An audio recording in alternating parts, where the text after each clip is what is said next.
Welcome to the inaugural episode of Hooked on Hoops presented by Triple Threat Collectibles, nothing but Net Basketball Magazine's new weekly podcast.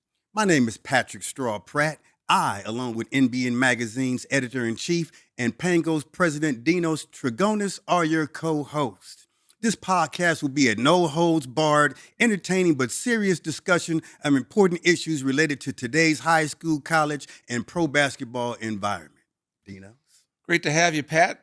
Looking forward to this. We've been talking about a podcast for a long time here. A lot of people were looking forward to us coming on and talking about recruiting and other basketball issues. I'm glad we got it off the ground. Yes, sir. Welcome along the journey. Now, Frank Burlison is a well-regarded longtime basketball writer who was inducted into the U.S. Basketball Writers Association Hall of Fame in 2005 and is an original member of the McDonald's All-American Games Selection Committee. Frank has worked for the Long Beach Press-Telegram, Fox Sports, and has operated his blog, BurlisonOnBasketball.com, a national high school scouting service for decades. His opinions on the potential high school and college players are widely respected and has long been sought by college coaches, NBA scouts, personnel directors, and general managers from coast to coast for 50 years. Welcome to the podcast, Frank. My pleasure, guys. Glad to join you. All right, Frank, let's get it going here. Big announcement this morning. Brayden Burries, one of the big prizes of 2025 class, that is, popped for Arizona. Landmark get for Tommy Lloyd. Terrific senior year. Took his team, Roosevelt of Eastville, California, to the Tarkanian Championship. He took his team to the St. Damien Classic Championship. Took his team to the California CIF Open title, state title. The accolades go on and on. Frank, what does Brayden Burries to Arizona mean for Tucson and the U of A?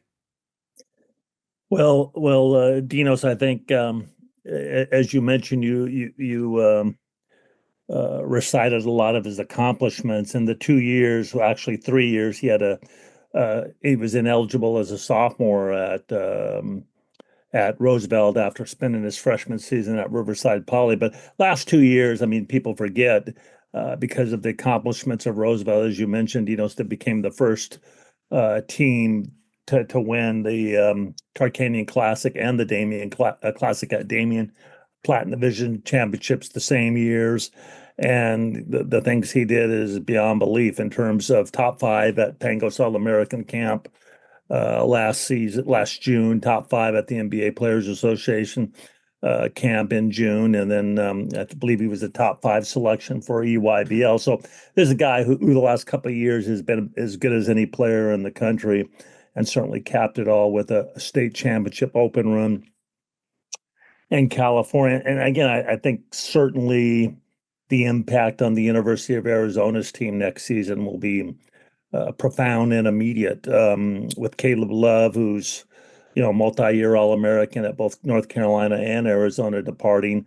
Certainly opens the door for him to step right in, which I think most people, including myself, believe he will. And I think the thing that separates Brayden Burries, and I think if you look at Koa Peat, who committed to Arizona about 4 or 5 weeks ago, led Perry High and Gilbert to 4 consecutive championship state titles.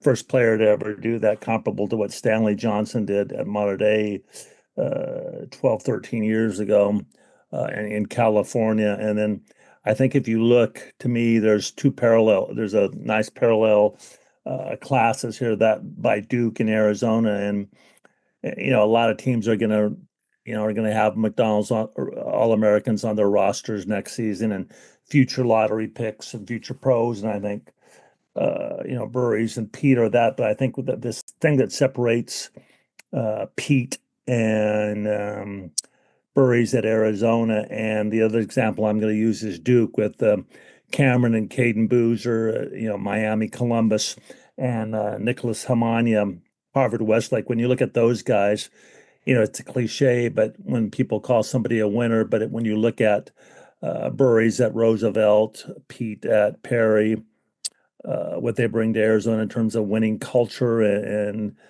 focus on winning, and then with the Boozers and Hamania will bring to Duke.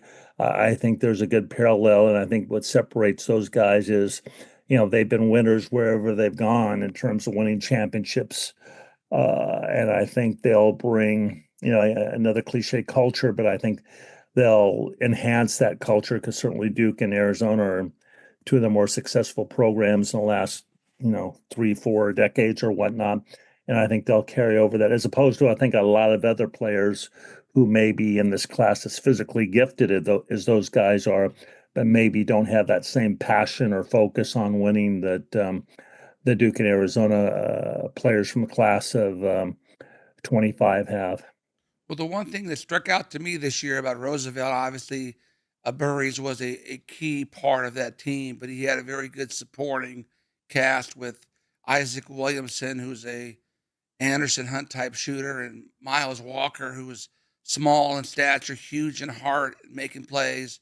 But most people looking back kind of forgot about the adversity Burries and Williamson had coming from Riverside Poly, where they were ruled ineligible and they couldn't play varsity anywhere, even at Roosevelt, their sophomore years. And it kind of reminds me of a Tony Bennett comment a couple of years ago. Tony Bennett, Hall of Fame to be coach, won the national title the year before, was the first team to be, was a number 1 seed that got knocked off by a number 16 seed.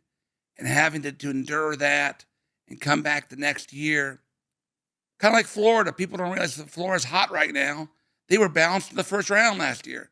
And Tony Bennett made a comment that resonates with me: make adversity your ally. And I saw a lot of that with Burries. As you know, they had nowhere to play with him and Williamson as sophomores. They came to my league at the end of the year, got a couple games in. You could tell they were a little dejected. And to see them bounce back and go through that experience makes them a tougher competitor and a tougher out at the next levels. Yeah, absolutely. And again, we talked about that because, again, out of sight, out of mind, people forget when Williamson, Isaac, and Brayden Burries were at Riverside Poly as freshmen in a season that was impacted by the COVID situation. It was the delayed season, if you will, playing in the spring. Those guys, I think, only lost to Damien in the Sunny Hills tournament, Centennial in a league game, and then to St. Bernard in the D1 playoffs. So these are two guys who were, they were going to leave Riverside Poly to a possible Southern Section championship at some point. And again, two very focused, driven kids who have great support systems at home with their families. They realized that you couldn't let what happened to them unfairly happen to them at Riverside Poly in terms of their eligibility called into question. Let that define them. They thought long and hard. They took a good approach. They focused themselves on what they had to do. They selected an outstanding program at Roosevelt with Coach Steve Singleton, who obviously had a relationship, who's had, outstanding teams. He'd already coached a state title team at Dominguez as an interim coach with Tyson Chandler, and then I think 2017 had won a D1 state title. So they went to a right program. They didn't let that year off put them in too much of a funk. They stayed focused, as you mentioned, as soon as you started your spring league in that spring of 2023, they jumped right aboard, showed that they were quality players, got their names out there, and had good spring and summers on the club scene, and then carried it over. And again, both outstanding a year ago as juniors at Roosevelt, and outstanding. Both were outstanding at your Pangos All-American camp in Vegas, along with Miles Walker, their teammate who came from MLK and Riverside. So again, they're prime examples of these days when people tend to quit or claim woe is me or whatever, and look for excuses and get bitter. They didn't get bitter; they got better. I hate the coin cliche, but classy players, classy families, and guys who's Burries at Arizona and Williamson now wherever he ends up with him decommitting at New Mexico. Yeah, And the most definitely, most definitely. Speaking of their classy families, we can also note how Miles Walker's dad was the starting point guard for the LMU team with Bo Kimball and Hank Gather. So he Yeah, has that and leadership again, DNA in him. not only that, Patrick, but as Dinos knows because he was at the school at the time, but Billy Walker, who was at the same backcourt in the late '80s at Long Beach Long State Beach with, State, yeah. Moreland Wiley. He was the first, the point guard for the first Joe Harrington, Seth Greenberg year at the Long Beach State program. So, Right. and Williamson's dad and Burries' dad were also outstanding players and good basketball minds who don't see, like I say, they don't tend to, like most parents or grandparents or whatnot, tend to be try to blow smoke people's butts or whatnot and not have a good focus. But they were at times their son's own worst critics in terms of not let them relax or thinking they had it made and driving them to always be better. So, props to the family, as you said, props to the families as well as the kids for closing out quite the run at Roosevelt. We mentioned Florida earlier. They're obviously coming off a great Final Four with their Doogie Howser head coach, Todd Golden, the new kid on the block, youngest head coach to win a title since Jimmy Valvano in 1983. Ironically, it was against the same team, Houston. Yeah, that's right. Lightning strikes twice for the youngest coaches. But Todd did a great job, and that defensive pressure at the end, it kind of flipped the script on Houston, and they were the ones that were applying that defensive pressure down the stretch, and Houston couldn't get a shot off. It seemed like the last couple minutes.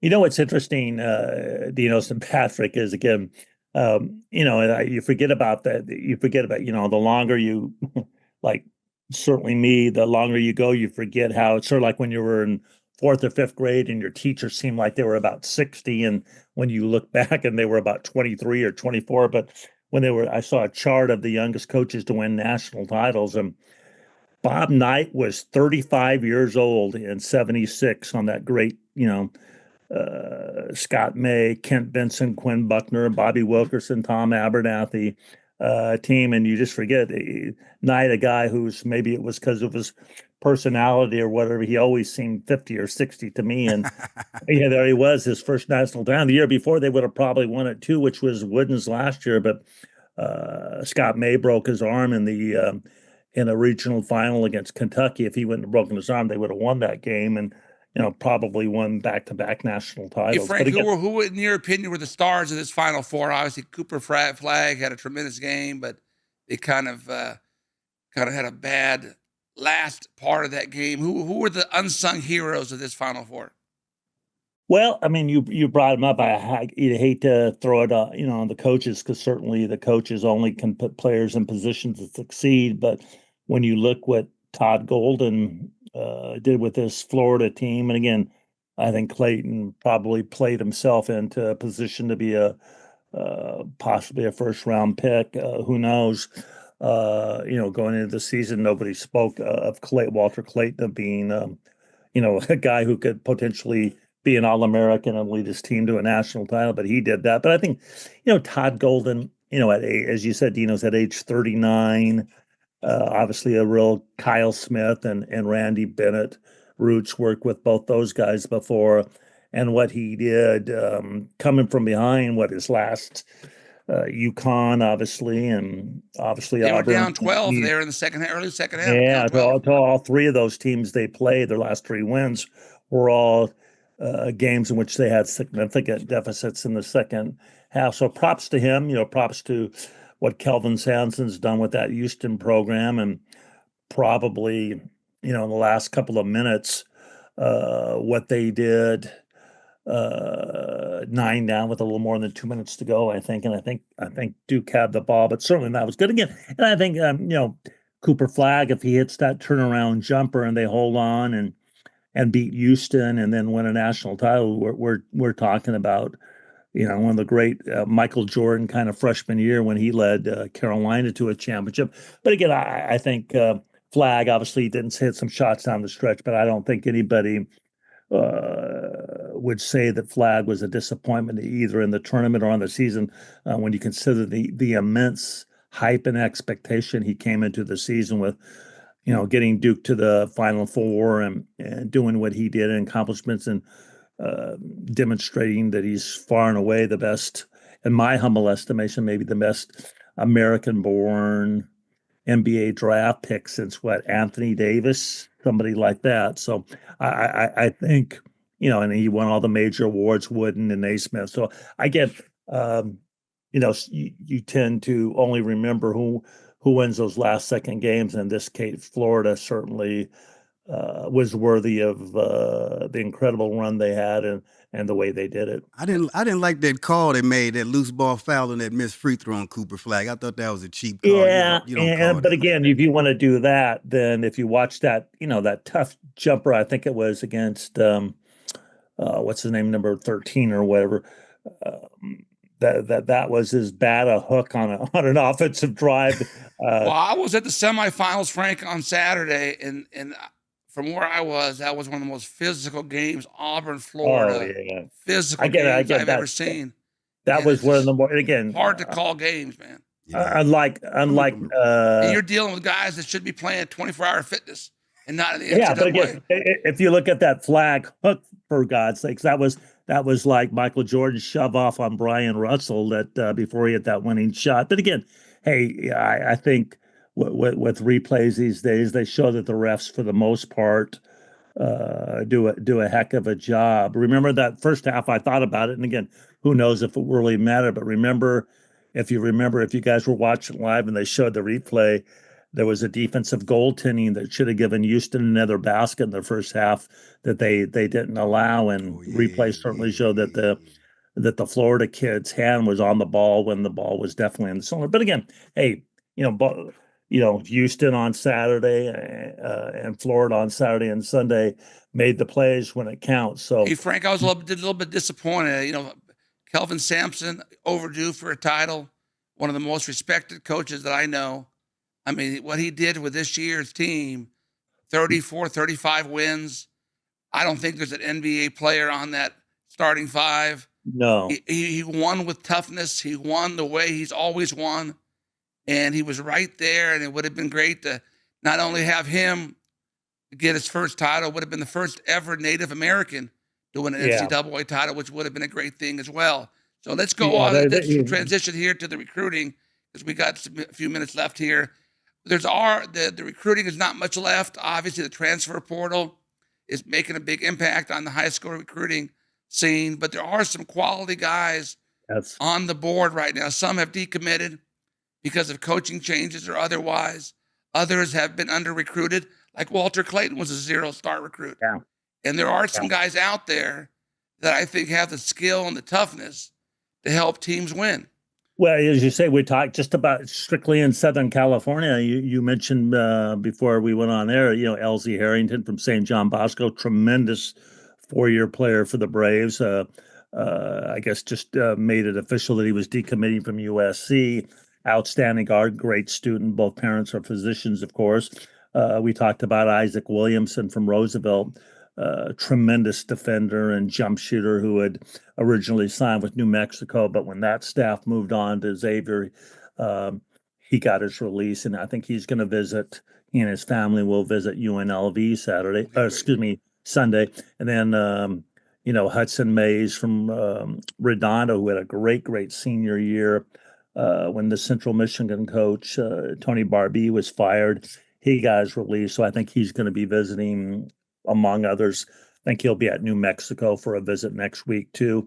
And then Miles Walker, a guy who's, when you talk about Roosevelt, kind of been the forgotten guy, but we if you want to compare Isaac Williamson to Anderson Hunt on those 90s UNLV teams, Miles Walker reminds me to Mark Wade, the great Banning High. Mark Wade. Left-handed dynamic point guard. Also a lot of a resemblance to Casper Ware, Bibbins.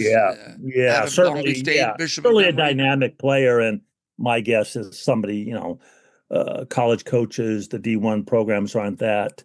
Once they get their snouts out of that portal and start looking at all these outstanding high school players available, I think you're going to see A lot of some of these coaches are so deep into the portal, you think it was porn. They were so deep in there. You sound like somebody who knows a little bit about porn, there, Dinos.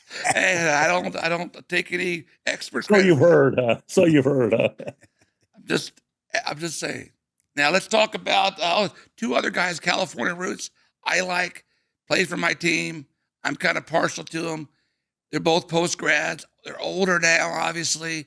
Kendall Sanders, he's taken an unofficial visit to Utah this Saturday out of St. Bernard High School. Dad played at USC for George Raveling. Yeaman Sanders, he seems like he's grown another inch or so. He's pushing 6'8". He's big and strong. Had a great year at IMG for Jimmy Carr. Another guy who was very undervalued, multiple position player. Also Bay Area native, Kenyon DeMunick, who's at Link post-grad in Missouri. One of the top run and jump athletes in the country.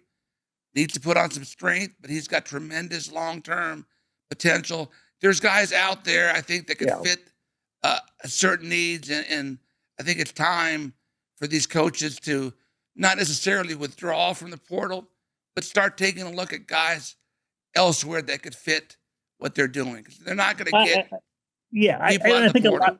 I think a lot of it, Dino, says, we both know some of the great, from Seth Greenberg to, a ton of guys who did or still do a great job of evaluating players. But I think, at some point, there's going to be a fine balance, portal. It's like the NBA, the draft and free agency or trades. Well, you got to strike a good balance when you're roster building. And I think now, across the board in D1, NCAA, everybody's enthralled with the portal, and sometimes it's almost like there's some programs that would be more vested in a kid who maybe played 4 or 5 minutes a game at a low D1 program and just did okay, as opposed to taking somebody like a Miles Walker or a Hudson Mays or someone who was an outstanding high school player on a high level of high school basketball. So again, I think a lot of it comes down to coaches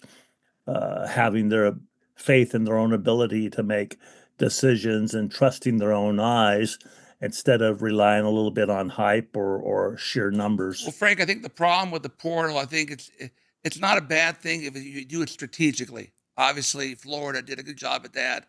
Houston just got a great pickup in Ricky Isaacs from Creighton. Pop. With our good friend Rick Isaac's son. He actually gives them an added score that they desperately needed this past weekend. He would have been if Houston has Rick Isaac's son, Ricky Pop Isaac last weekend, they win the national title. He can create his own shot. He would have got a shot off at the end. He would have created for himself or somebody else. That's a great example of a pickup. But a lot of these guys that are in the portal, Frank, as you know, they're coming from bad situations. They're cancers in many cases. They're not team players. You got to be careful what you ask for, because sometimes the portal is not a cure-all. In some ways, it can make your team worse or your program's culture worse as well. So it's a double-edged sword. You got to know how to use it. Speaking of recruiting at the high school scene, Frank, since we have a few minutes left here, let's talk about the loaded California class of 2026. And obviously, we've had some great ones the last 25 years. 97 comes to mind. 2001 comes to mind with Tyson Chandler and those guys. The 2008, Brandon Jennings, Drew Holiday, DeMar DeRozan comes to mind. How would you put this class up in comparison with those? And who do you like both as slam dunks, as sleepers too, coming out of the 2026 class? Well, I agree with you, Dino. This is the difference between is you guys what are you guys, class of 85 from Wilson? 85. Yeah.